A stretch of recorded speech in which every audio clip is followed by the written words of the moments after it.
오늘 이제 키는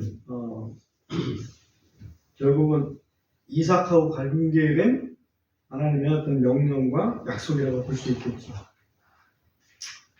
요즘 세대는 뭐 무자녀 가족이 흔합니다. 그리고 아들 하나만 있어도 정말 다행인 그런 그 시대가 됐습니다. 그래서 여기 이제 외아들 독자라고 해서 뭐 특별한가 이렇게 생각할지 몰라요. 그러나 보통의 경우는 독자는 굉장히 특별한 겁니다. 그죠? 옛날에 우리나라 독자는 군대도 안 갔어요. 지금은 독자라고 해도 군대 가야 될 걸 아마? 그죠? 네, 왜냐면 뭐 다들 하나인데 뭐 군대 가야지. 실제로 인류 사회를 지탱하는 근간은 결국은 가정 아니겠습니까? 가정이고 또 자식의 번식을 통해서 이렇게 가문이 계속해서 이어지는 것, 이것이 결국은 인류 사회의 어떤 전속의 근간이라고 할 수가 있겠습니다. 하나님은 이 이삭을 표현하기를 아브라함의 유일한 아들, 독자다 이렇게 표현을 하셨어요. 근데 실상은 아브라함한테 아들이 하나 더 있었죠. 그 형이 이스마엘이 있었습니다. 근데 이스마엘은 지금 쫓아냈잖아. 쫓아냈어요. 쫓아내고 하나님이 보실 때 아브라함에게 아들은 이삭 하나다. 이렇게 이제 보신 거예요. 약속의 자손으로 이어질 아들. 그게 이제 이삭이었기 때문에 이삭을 유일한 아들을 독자로 이렇게 표현을 하셨습니다. 그런데 문제가 된 거는 하나밖에 없는 아들을 번제물로 드리라. 그런 그 명령을 하셨어요. 이게 참 청천벽력이 아닐까 싶어요. 우리 이 말씀 읽을 때마다 생각을 합니다만, 이런 명령을 어떻게 아브라함이 정말 믿음으로 받아들였을까? 굉장히 참 큰 믿음 아니면 이거 쉽게 받아들일 수가 없습니다. 오늘날 우리가 어떤 이런 처지에 있는 사람한테 하나님께서 명령을 하셨다. 그러면 그냥 쉽게 이렇게 할까? 쉽게 이렇게 순종할까? 하는 생각이 번뜩 듭니다. 그런데 하나님께서 아브라함에게 이삭을 드릴 수 있는 그런 그 어떻게 보면 믿음을 미리 심어 주신 거죠. 심어 주셨어요. 그 전의 명령들은 좀 약간의 믿음만 있으면 할 수 있는 그런 일들이었습니다. 예를 들면 아브라함아, 네 고향을 떠나라. 내가 지시할 땅으로 가라. 우선 고향 떠나는 건 그렇게 어렵지 않잖아요, 그죠? 어찌 보면 쉬운 것도 아니지만 어찌 보면 그렇게 어려운 건 아니에요. 자기 목숨 내놓으라는 건 아니니까요. 그 다음에 니네들 다 할례 받아라. 그 쉬운 일은 아니에요. 99살 되신 할아버지가 할례 받으러 할례를 행해야 되니까. 그리고 또 아브라함에게 얘기하죠. 네 아내 사라 말대로 하가랑 이스마엘 쫓아내라. 이것도 쉬운 건 아니지만 그래도 일단 쫓아내지만 죽이는 건 아니잖아요. 그러니까 이것도 조금 감내할 수 있어요. 근데 이번에는 네 아들 독자 이삭을 번제물로 드려라. 한마디로 죽여라 내 얘기란 말이에요. 순종했어요. 순종하는데 자기 아내 사라한테 얘기 한마디도 안 했습니다. 이 지혜죠. 자기 아내 사라한테 얘기했으면 만약에 여보 하나님 말이야 이삭을 번제물로 드리시라네? 그러면 사라가 가만히 있겠어요? 나 밟고 가. 그렇겠지. 나 죽이고 가. 사라한테 한 말도 안 했습니다. 하나님 앞에 제사드리면 드리고 올 거야. 그렇게 알아. 그리고 길을 떠나는 거죠. 그리고서는 독자 이삭 그리고 일꾼들 좀 데리고 모리아 땅으로 가게 됩니다. 이 모리아 땅은 지금 어디로 알고 계십니까? 예루살렘. 뭐가 있는 곳? 성전이 있는 곳. 그죠? 예루살렘 성전터. 그게 모리아 땅이죠. 성전터가 모리아 땅이라는 것을 어떻게 알아요? 성경에 나와 있으니까. 성경에 나와 있어요. 역대하 3장 1절 잠깐 보고 올게요. 역대하 3장 1절에 보면 그렇게 있어요. 그때에 솔로몬이 예루살렘에서 모리아산에, 그죠? 모리아산에 주의 집을 건축하기 시작하더니 이곳은 전에 주께서 그의 아버지 다윗에게 나타나신 곳으로 여부수족 속 오른의 타작마당에 다윗이 예비한 곳이더라. 그러니까 세 가지가 겹쳐 있는 거죠. 이삭을 번제로 드리려고 했던 그곳이고, 또 지금 오른의 타작마당, 다윗의 그 법궤를 옮기려고 할 때 그때 오른의 타작마당에서 큰일이 한번 있었잖아요.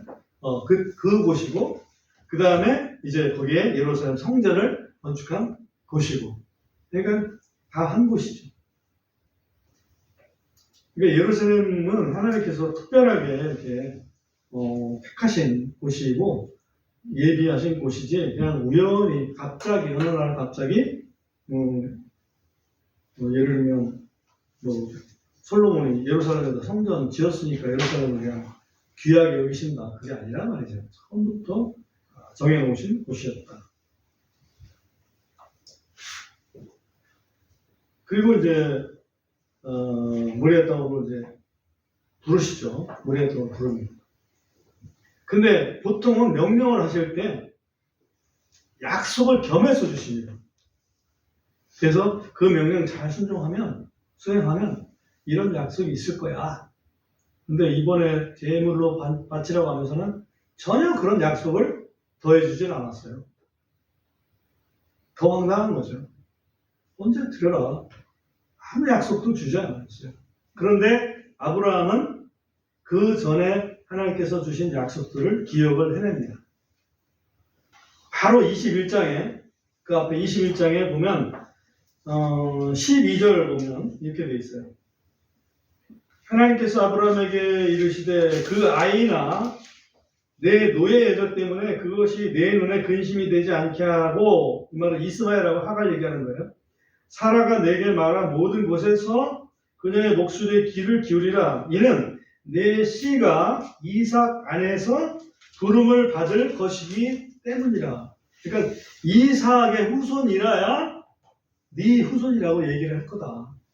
그 말씀은 이미 여기서 하셨거든. 그러니까 그 이삭은 번제로 드리려고 했지만 이삭을 통해서 후손을 주실 것을 미리 말씀해 놓으셨다는 거지. 그 다음에 그 앞에도 또 약속을 하신 게 있어요. 아브라함은 그걸 또 기억했다고 봐요. 창세기 17장 19절에 가보면, 창세기 17장 19절에 보면 하나님께서 이르시되 참으로 내 아내 사라가 내게 아들을 낳으리니 너는 그의 이름을 이삭이라 부르라. 내가 그와 그의 뒤를 이을 그의 씨와 함께, 그죠? 이삭과 이삭의 뒤를 이을 그의 후손과 함께 내 언약을 세우리니 영존하는 언약이 되리라. 그것도 그냥 없어지는 언약이 아니고 영존하는 언약이 되겠다라고 이렇게 말씀하신 것이 또 생각이 나는 거예요.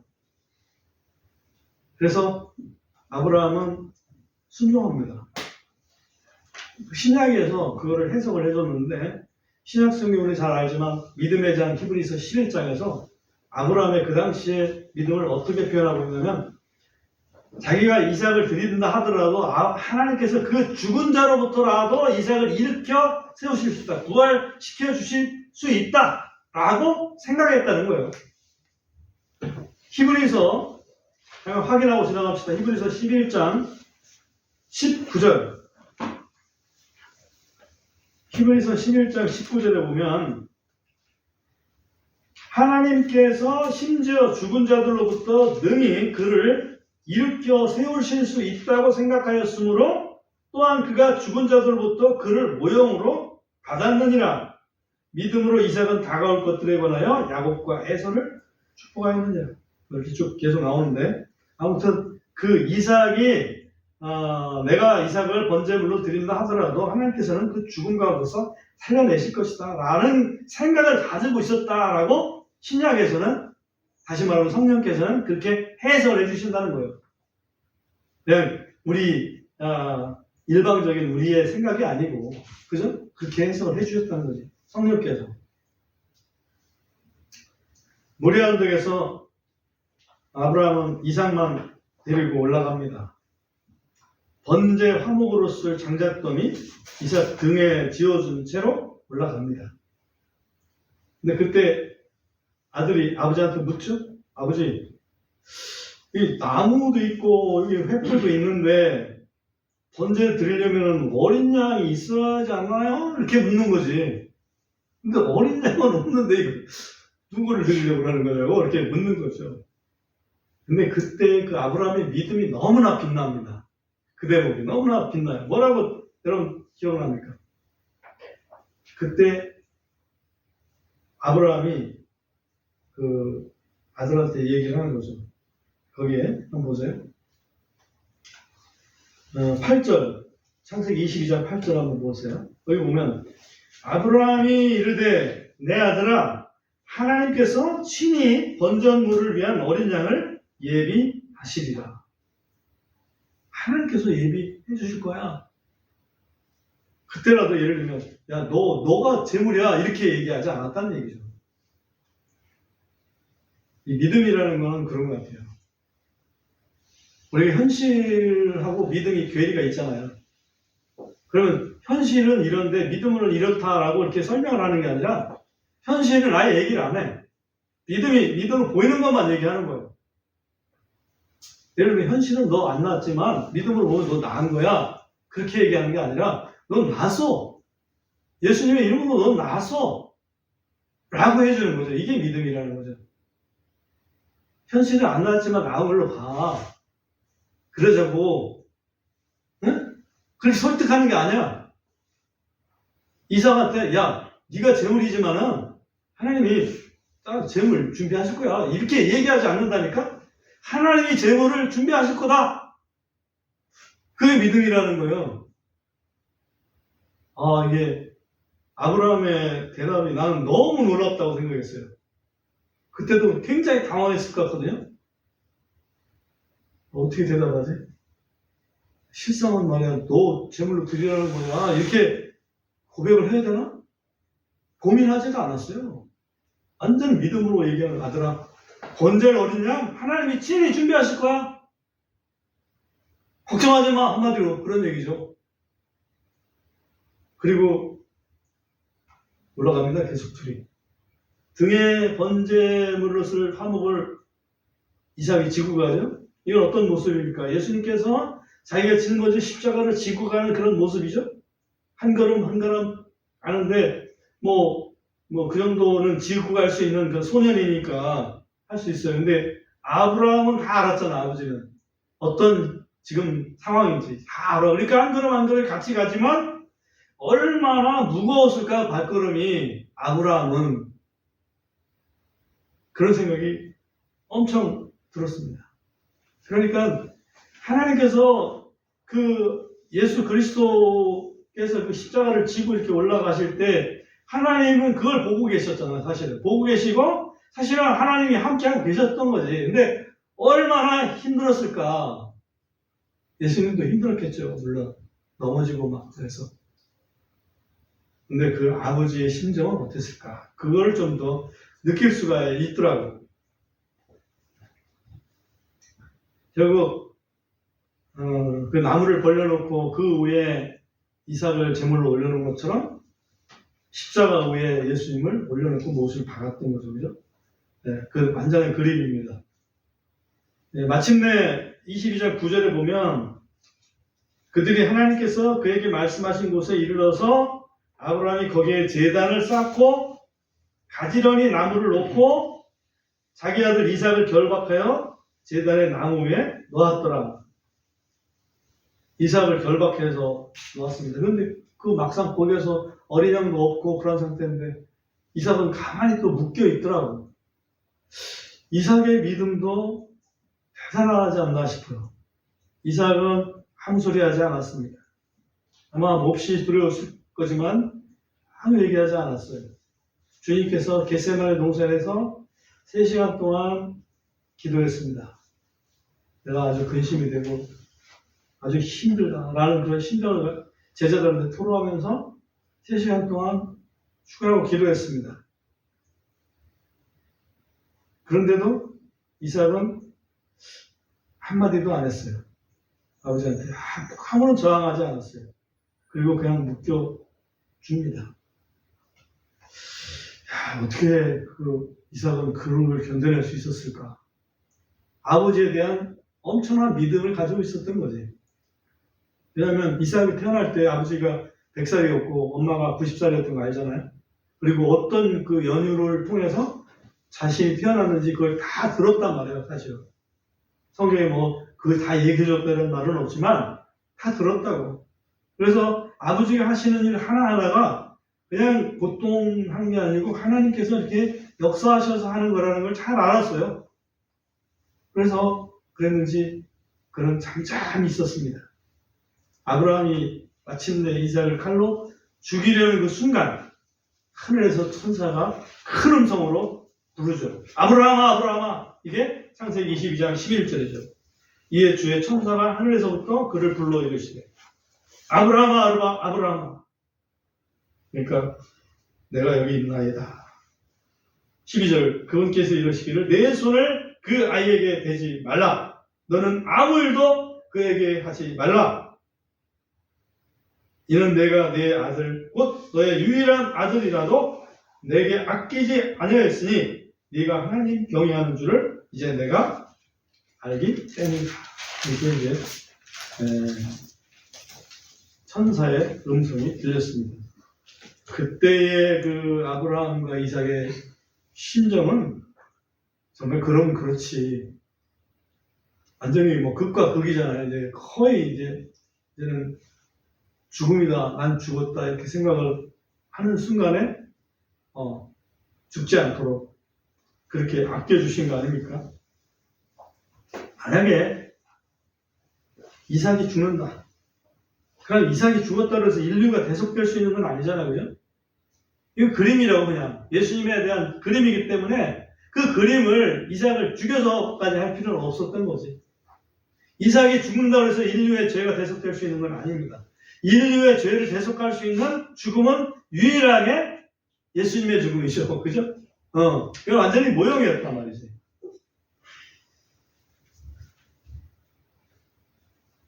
아브라함도 기뻤고 이삭도 기뻤습니다.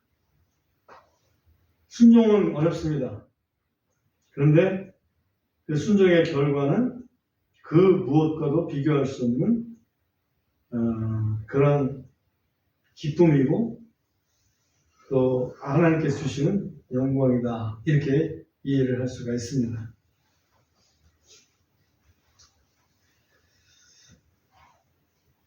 제가 요즘에 성경에서 약속들을 찾아서 하는 그걸 계속해서 보고 있거든요.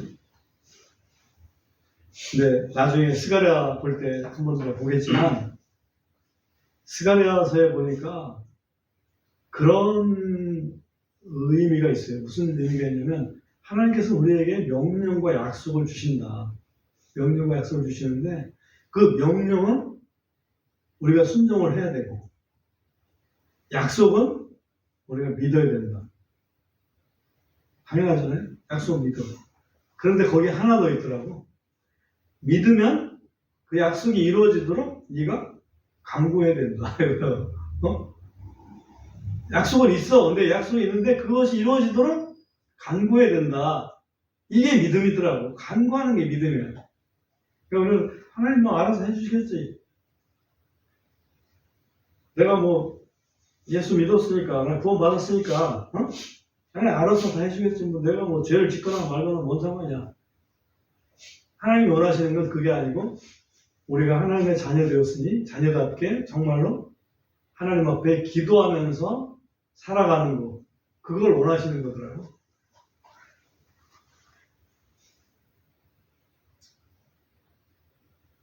그러니까 아브라함이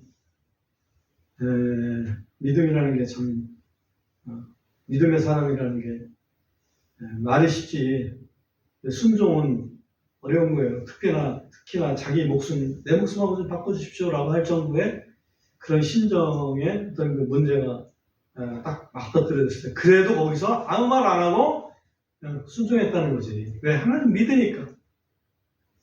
하나님이 말씀을 그렇게 하셔도 그렇게 안 하실 걸 내가 믿으니까 그 얘기를 하는 거예요. 우리 그거 쉽지 않잖아요. 그죠?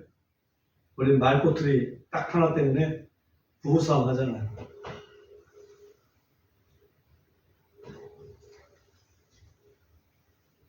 천사의 음성을 듣고 아브라함이 눈을 들어서 주변을 살펴봅니다.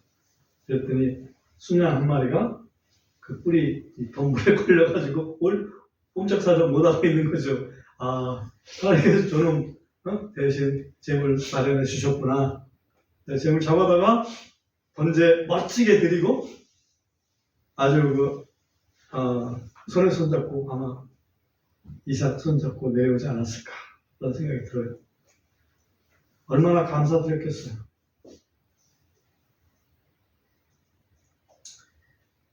처음에 명령을 이삭을 드리라고 명령할 때는 아브라함은 어떤 언약도 확인해 주지 않았어요. 근데 그 이삭을 드리고 난 다음에 하나님께서 너무나 기쁘신 거지.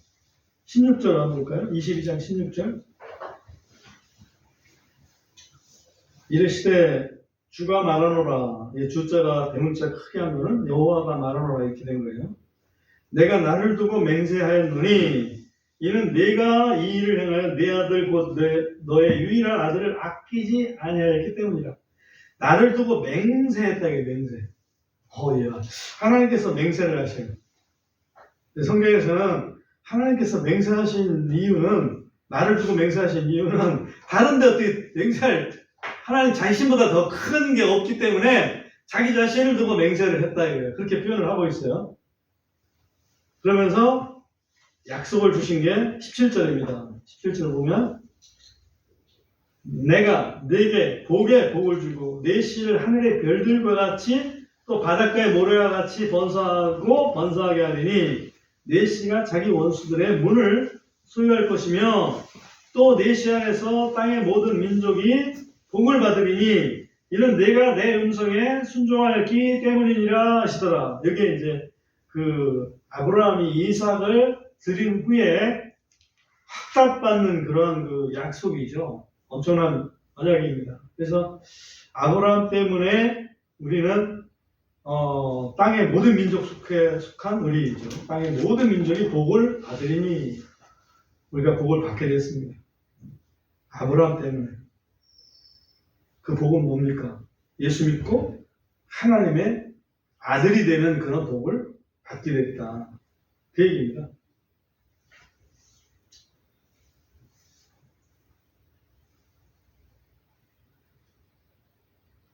그 다음에 이제 여기서 한 가지 생각할 수 있는 게, 그러면 이삭한테, 네 아들 이삭한테, 그리고 그 아들의 아들한테 내가 영존한 언약을 세울 것이다. 라고 이렇게 과거에 이렇게 말씀하셨는데, 그 대목은 과연 얼마나 이삭에게 특별하게 뭘 하신 게 있나? 한번 찾아봤어요.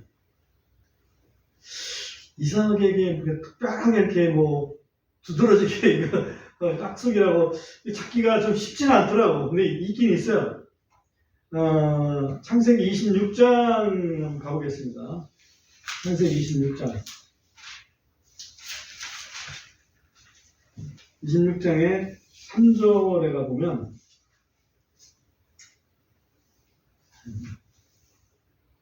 이 땅에 머무르라. 이건 좀 여호와께서 이삭한테 명령하시는 거예요.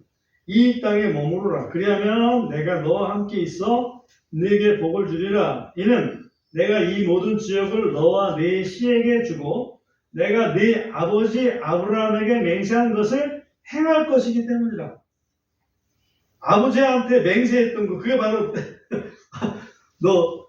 너를 통해서 또 세상 만민이 복을 얻게 하는 그런 맹세가 있었지 않습니까? 그 맹세를 행하려니까 너는 이집트로 내려가지 말고 여기에 좀 머물러라. 기근이 있어도 그렇게 말씀하시는 거예요. 그러면 4절에서 보면 곧 내가 네 씨를 하늘의 별들과 같이 번성하게 하고 이 모든 지역을 네 씨에게 주리니 네 씨 안에서 땅의 모든 민족들이 복을 받으리라.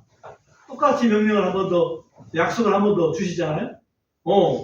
그래서 이게 하나님께서 아브라함에게 약속하셨던 거, 맹세로 약속하셨던 거를 지금 이삭에게 한 번 더 하시긴 하셨구나. 한 번 더 하셨어요. 그리고 이제 26장 24절에 가서 한 번 더 확인을 하는데요. 24절에 보면 주께서 바로 그 밤에 그에게 나타나 이르시되, 이건 이삭에게 나타나 이르신 거예요. 나는 내 아버지 아브라함의 하나님이니라. 두려워하지 말지니 이는 내 종 아브라함으로 인하여 내가 너와 함께 할 것이요 내게 복을 주어 내 씨를 번성하게 할 것이기 때문이라 하시더라. 이때도 아버지 들먹거리면서 지금 이삭한테 약속을 다시 한번 언급을 해 주고 계십니다.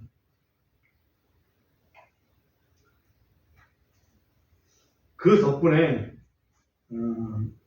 아브라함은 하나님 아버지를 상징하잖아요. 그죠? 하나님 아버지를 상징하고 이삭은 하나님의 아들 예수 그리스도를 상징합니다.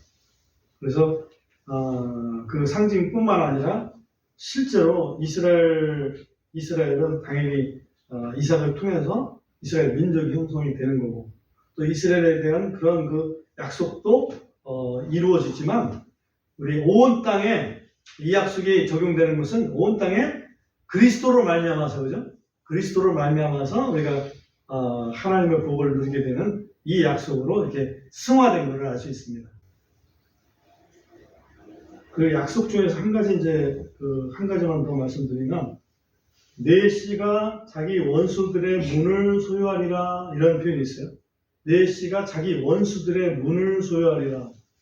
그 원수들의 문이라는 것은 문은 항상 그 어떤 거기를 통과를 할 수 있느냐 없느냐 하는 그런 권한에 속해 있는 부분이기 때문에 이게 과연 무엇이냐 할 때 그 완성은 계시록 1장 18절의 표현에서 완성을 볼 수 있다. 계시록 1장 펴서 18절 한번 보겠습니다.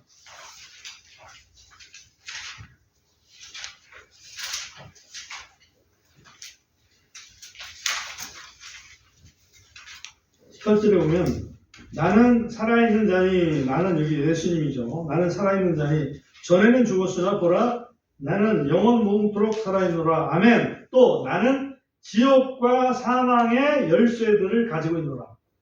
지옥과 사망의 그 열쇠라는 것 지옥 문을 내가 관장하고 있다는 얘기죠. 그죠? 그러니까 원수들의 문을 소유하겠다는 말씀이 이삭이 원수들의 문을 소유하겠다. 그 말이 바로 예수님을 통해서 완성이 되는 것을 여기서 볼 수가 있습니다. 원수의 문, 지옥, 그 다음에 죽음, 이건 예수님 안에서 우리는 완전히 자유롭습니다. 예수님이 아니면 그 문을 가지고 있는 사람이 없어져요. 그러니까 예수님 말고 나는 구원문의 길이 있다라고 이렇게 혹시나 종교다원주의의 영향을 받으신 분들은 이 말씀을 한번 곱씹어서 생각해 보시기 바랍니다.